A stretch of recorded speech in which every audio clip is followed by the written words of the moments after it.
All right. Hey, everybody. It's Bill here again for you. So this one is I call my four commandments of leadership. So you may have already seen the four B's, which is dealing with presenting up, if you will, in an organization, the boards and senior leadership, things like that. The four commandments is how you can run any organization. I use this all the time. And basically, this piece will help you build a culture for your company. It'll help you help your team understand what's expected and how to deal with it. So when you have a problem, when you have things going right, whatever it is, you can generally trace it back to one of these situations. So these are no particular order. It's just the way I have them put in here.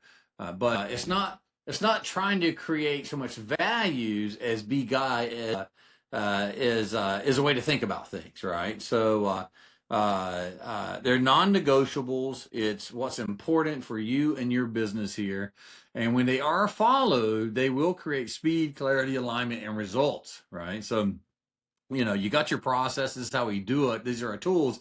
But how do I want to deliver these? So this is culture. This is what this is really about. So first one, be on pace. Now, be on pace can go either way. You can be too fast or you can be too slow. So if you're too fast, you leave everyone behind. You look around you, you're all by yourself, your team's back there, they have no idea what's going on. And when you do that, they disengage, and if it goes wrong, they're going to blame you. They're going to say, look, I just did what you told me to do. I didn't even understand it. I tried to communicate with you, but you were so far ahead of us, I didn't understand. Right?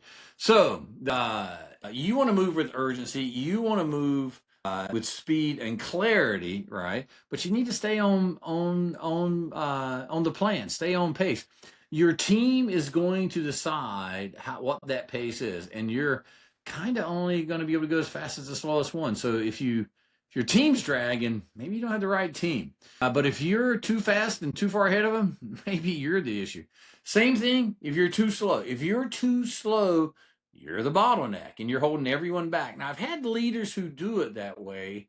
And every time, if they're doing it on purpose, they realize they'll say, I want complete buy-in. I get that, but your team becomes really frustrated because you want to make a decision. So it manifests it by saying, this leader doesn't make a decision and they feel they have to work around you. So there's some pace between leaving them behind. These are the Speedy Gonzaleses. This is the folks who are like, I got to get after it and I got to go quick. And then dragging your butt along, right? And you can just listen to the words. It's like, what is Bill doing again? I don't know. He's always doing something. That's a person too far ahead. And then the second one is he ever going to make a decision? We are waiting on him. You're the bottleneck. So be on pace, the right pace that is, one, to accomplish your goal, and two, that your team can handle it. Your job, set that vision and then help them get there. Help them on it. Because once you set the vision, they're going to determine what the pace is. You keep going. And the goal, always go faster. But don't leave them behind. You'll regret it, right? So the team knows where they stand. The problems are surfaced and addressed. And you move at a pace that drives predictability and confidence, right? So the leadership behavior, right? You're finishing up in days what could drag out for weeks. Maybe you have a staff meeting that's weekly. You don't have to wait for weekly for something to happen. You don't have to say, well, we'll see it on next week. You can be today. It can be this afternoon. It can be tomorrow. Again, what's right? What's right for the market? What's right for your team? You will never, at least I have never looked back and said, boy, I wish I'd have gone slower. It's always, I wish I'd have gone faster. It was so obvious. And that's a common theme for all of us, right? Anticipate what's going to go wrong beforehand. I call that a pre-mortem. So instead of having a post-mortem, what went wrong, have a pre-mortem. What do we think could go wrong, and how are we going to handle that? And then let them escalate issues early for it. So don't kill the messenger. If you are, they won't tell you, right? What happens when you're off pace? Endless meetings. Good Lord, right? So if you're the lead and you feel like you're overwhelmed, every meeting you have that goes to your subordinate, they've got to have a meeting to tell their team. So it's a cascading effect. By the time, depending on the size of your organization, for every hour you're spending, by the time it gets down, depending on your layer of management, maybe it's 5 hours. So if you're spending 20 hours a week yourself, then that's 100 hours per week getting into the organization. You're like, how's that impossible? You'll hear it. You're a meeting culture. Don't be a meeting culture, right? You can use things like asynchronous communication, with using things like Zoom and Loom and taping these types of things so people can come back and look at it. There's ways around it, but if you're having a lot of meetings, not a good sign. All right. Quarterly goals that drift into next year. Again, just says you're kicking the can down the road, and this is we're still working on. Yeah, I don't like that either. So anyway, here's an example for you. They had 100-day pricing goals. 30th day, they were able to hit it in 38 days because they reallocated to it. They got rid of the priority meetings and they hammered through it. Right. Just because you said it'd be in 100 days, why not do it sooner? Once you know, you know. Pricing, you can pull the lever quick. And if you're too much, if you grab too much, pull it back a little bit. If you didn't do enough, push it out a little bit more. You'll know by your ratio of winning. Okay, commandment number 2. Commandment number 2 is no surprises, right? So relatives, fish, and bad news all stinks after 3 days. And you know, that's my joke. I tell it all the time. It's kind of worn out, I think. But the point being is, you don't want to be surprised. If you know early enough, you can generally do something about it. If you know late, sometimes it's too late, right? And you can't go back and fix it. Or if you do, the price is much higher. So your decisions aren't going to be perfect. Don't expect that. I'm sure you give yourself grace, give other people grace. Their decisions aren't going to be perfect either. But the key is they got to tell you. They got to come back and say, hey, this is what's happening. If you shoot the messenger, if you punish them for coming and telling you, recognize they're not going to tell you, right? People avoid confrontation. They avoid pain. That's how you're going to make them do it. So communicate early, often, and clearly, and set that expectation, and you model it yourself, right? If you're not doing it, they're not going to do it, right? And as I said earlier, bad news doesn't get better with age. It gets better by knowing quickly. If your house is on fire, you want to know when it's just burning up the pan, not when it's burning down your kitchen or your bedroom or the whole house, right? Go faster. Right, so things that you see, the behaviors escalate before they become emergencies. Keep your CEO, your team, partners in the loop. Just tell them that senior leadership needs to have a welcoming piece. You hear things like, thank you for telling me this. I'm so grateful, even if it's horrific news. Thank God you know now. You may have a shot to sell something to do about it. Look for facts, not spin. A lot of times people, if you're a very political culture, they'll come in and tell you something just to curry favor. Well, at least you know, but are they really telling you something? Or is it you've created an environment where people who kiss your rear end say things quicker? I don't know. You might need to figure that out, right? What does it look like when it's wrong? You're missing forecast. How can you miss forecast? It happens to me all the time. Maybe that's telling me something, but they'll say on the first of the month, we're going to hit the number. Right up until like the last day, like we're going to hit the number and then we miss. I'm like, how can you be off and you're 2 or 3 days out? It shows a broken process or a process not being followed at least, or maybe there is no process. That's the one of the 3 things. But if you're missing it with no warnings, somebody knows and they're running on hope. Hope is not a strategy. Make sure you get through that, right? You get flat-footed during board meetings, customer meetings. Someone asks you something, you're like, I don't know. I thought we were doing this. If you find yourself doing that, be honest, be open with it, but get back in there and recognize you got a problem, right? Go figure it out, right? The other thing is someone else is handling that. That's a common one. It's not me, it's them. Make sure you have the old proverbial one throat to choke. It sounds really aggressive when I say it. It is a little aggressive, but the point being is one person owns it. They got to go do it. If they own everything in the company, heck, they got your job. But the reality is one throat to choke is where you want to be with it. So someone gets up every day, thinks about this issue. Here's some examples about it. The plant manager knew what was going for 4 weeks, didn't say anything.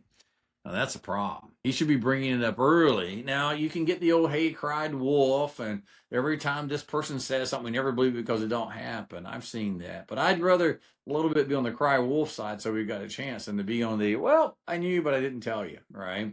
Under promise, over deliver is a good mantra with it. So, setting expectations, keep people in the loop. It'll go a long way. So you're out a little bit and say, I don't think we're going to get there. Not sure. Gets a little closer.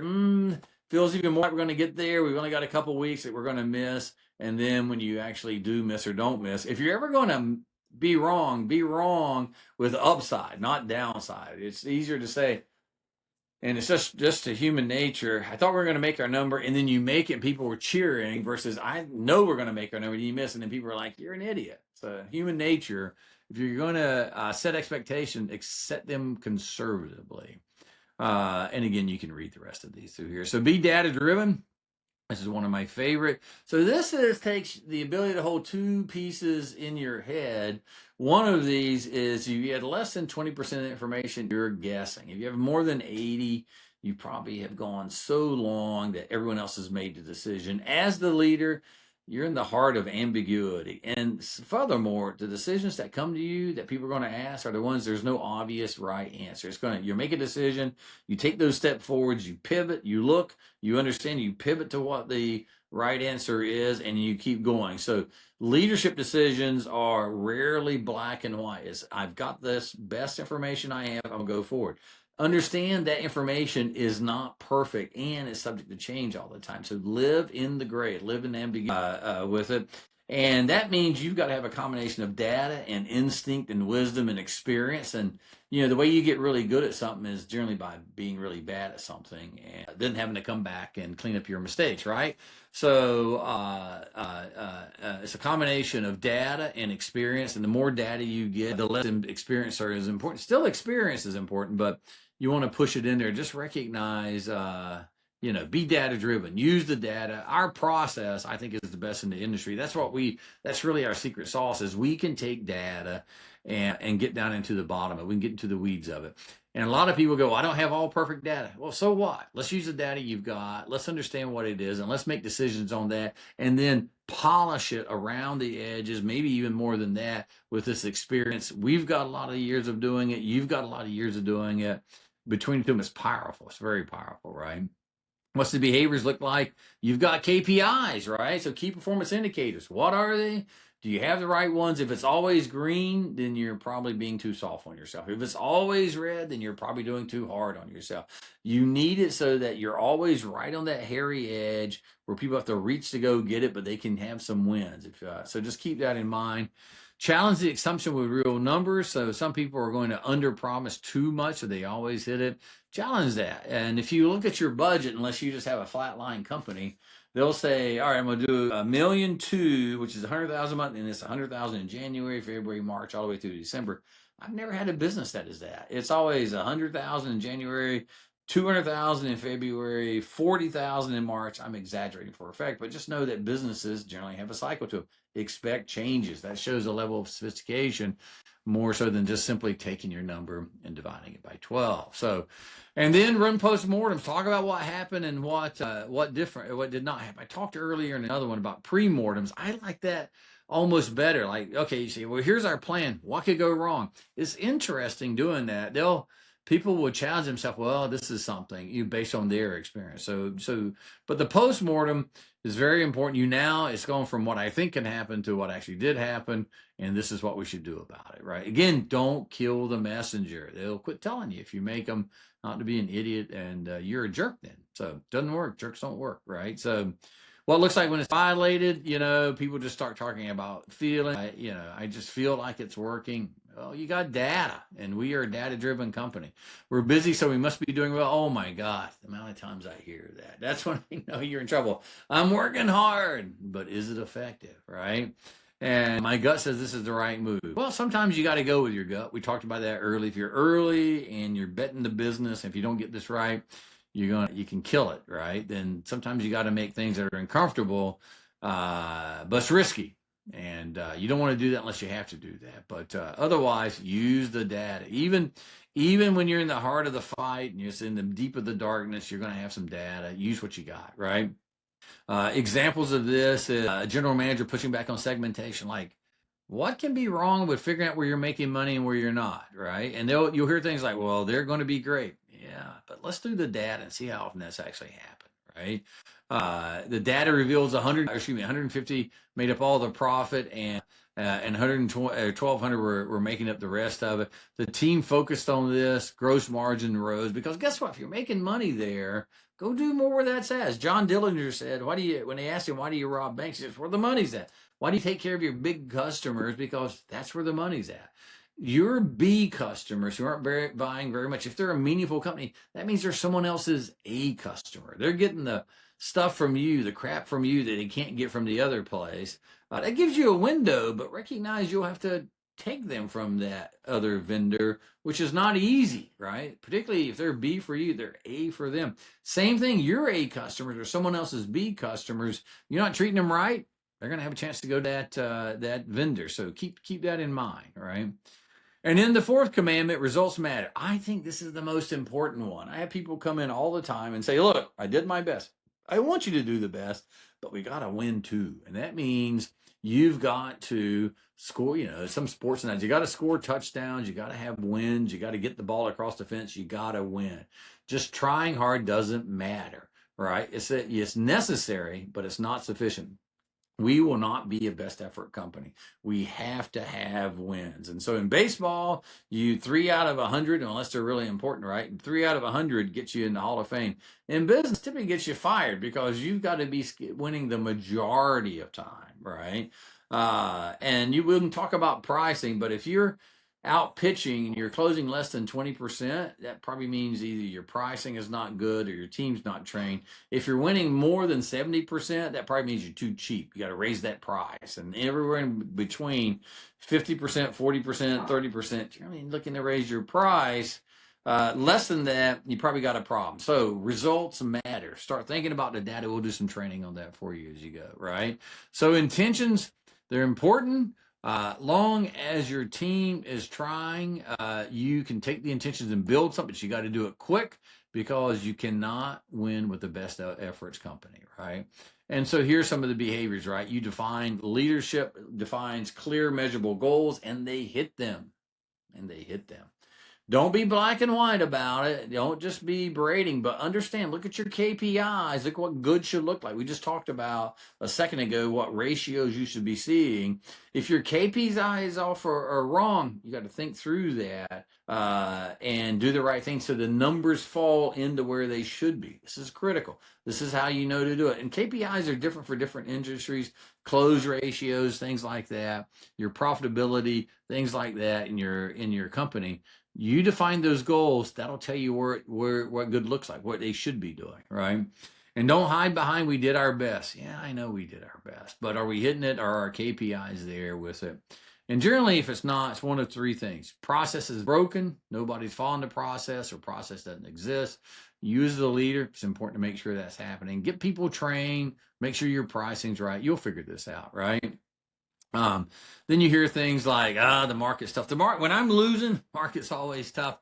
We have a business that's in outdoor power equipment, and every month that we miss, it's the weather. It rained too much, it didn't rain enough. There's something crazy going on. When we hit, it was because we worked hard and we're geniuses. So look, be aware of that. You can laugh about it, but it's a fact, right? It's going to be more than just the weather. Success has 1,000 fathers, failure's an orphan. You're going to hear this all the time with results matter, right? Yeah, it wasn't me, it was something else, right? So, okay, bringing it all together, the 4 commandments are be on pace, no surprises, data-driven results matter. These are critical. Any business you're running, any group you're running, and they come in, they say it's not working, it's one of these things. Are you ahead or behind? Do you not know your data? Are you not telling people what it is? Are you missing, right? And from those, you can decide what to do next. Now, it doesn't give you the answer of what it is, but it points you into the direction. We need deeper training. Our pricing is wrong. Hey, we're going too slow. We're going too fast, right? Whatever it is, this is going to help your team and you decide what to go do next, right? And what happens when these are installed, right? Look, you can walk into any company, and we've ran them all, right? And we work with them all. Everything from tiny little pieces that we bought, $1 million, generally a product line, or almost a consultant doing it. Over $1 billion, it's a real company. Once you get over 50 million, you got, even earlier than that, 20, you've really got to have processes to keep growing. And the processes change as time go along. We can talk a lot about this, but as you get into this, right, when they're installed, recognize you can run any business. You set clear standards, you assign behaviors. This is all about culture. You build an execution rhythm. That's around things around your monthly MBRs, your business reviews, your quarterly MBRs, right? All the stuff that you're getting, this check-in, all the things around there. That's how you know what's happening. This works. It does not matter about the size of your company. It just doesn't matter. It is you and your team being engaged and focusing on what works, right? So you can scale from it, right? You can scale this all the way from the boardroom to the plant floor by asking these questions. getting your company in there, right? So, this is kind of really interesting as you go through it. It's super fun to run these things. I hope this helps out there. Use your language, but this is the language I use, and it really helps my leaders understand how to go for it. And they know what I'm going to be asking. They come in and go, yep, I know exactly what Bill's going to be asking. So listen, thanks everyone. Go out there, make something happen. Keep it simple, keep it straightforward, learn together, and holy cow, you're going to grow this business. Have a great day, everyone.